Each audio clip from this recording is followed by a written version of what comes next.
Behind me is a beautiful piece of stained glass, except for the fact that if you look at it from the side, it's all bent like the letter S, and it has 21 pieces of broken glass. Other than that, it's beautiful. So my plan today is to restore this, replace the glass, put a frame around it, and when this thing is finished, it's going to look amazing.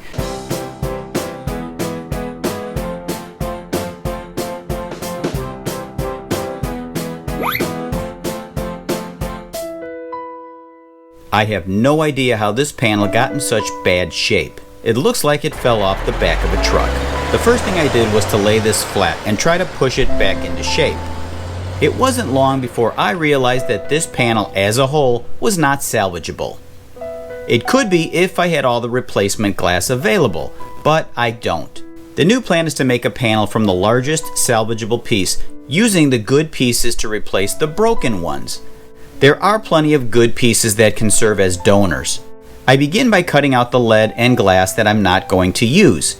Whatever pieces I don't need for this project can be used for future stained glass projects.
Unfortunately, there were a couple of broken glass pieces that were too big, and there were no donor pieces large enough to replace it. So I dug through my stash of spare stained glass, and what do you know?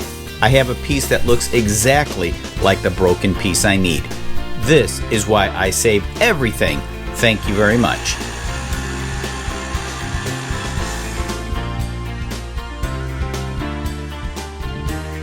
What I'm doing here is filing down the surface of the lead where I'm going to resolder. If I didn't clean the surface with a file, sandpaper, or a knife, the new solder just wouldn't stick.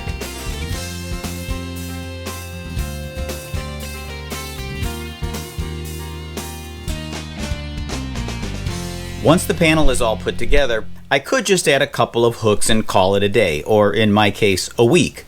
However, it's almost always a good idea to apply stained glass cement to all the lead joints. Otherwise, when you move the panel, you're going to hear this rattling sound as the glass flops between the lead. The cement gets pressed into all of the joints and then hardens, making this panel airtight. Most glass artists use a brush to push the cement between the joints, but that wastes more cement, and I barely have enough to finish this project, so I'm going to do it by hand. I threw on some whiting powder and now I give it a good brushing to clean up the excess cement. The process is then repeated on the back side of the panel.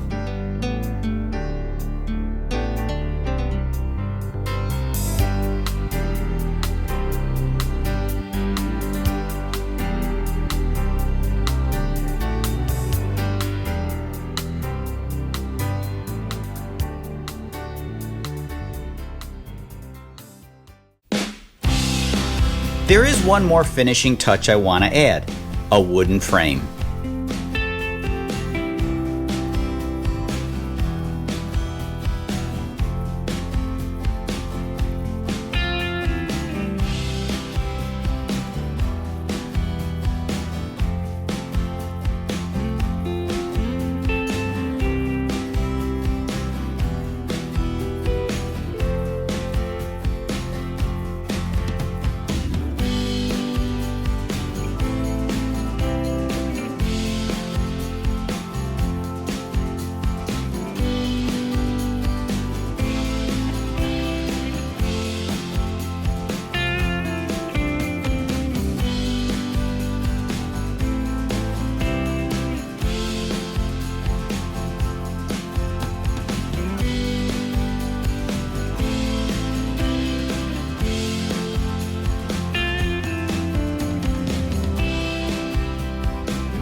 It was a lot of work, but in the end, I managed to salvage a beautiful stained glass panel from an old, broken, and twisted stained glass panel.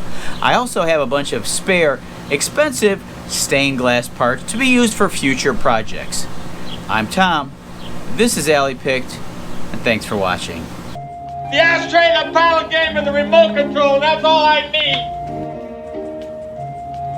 That's the only thing I need is this.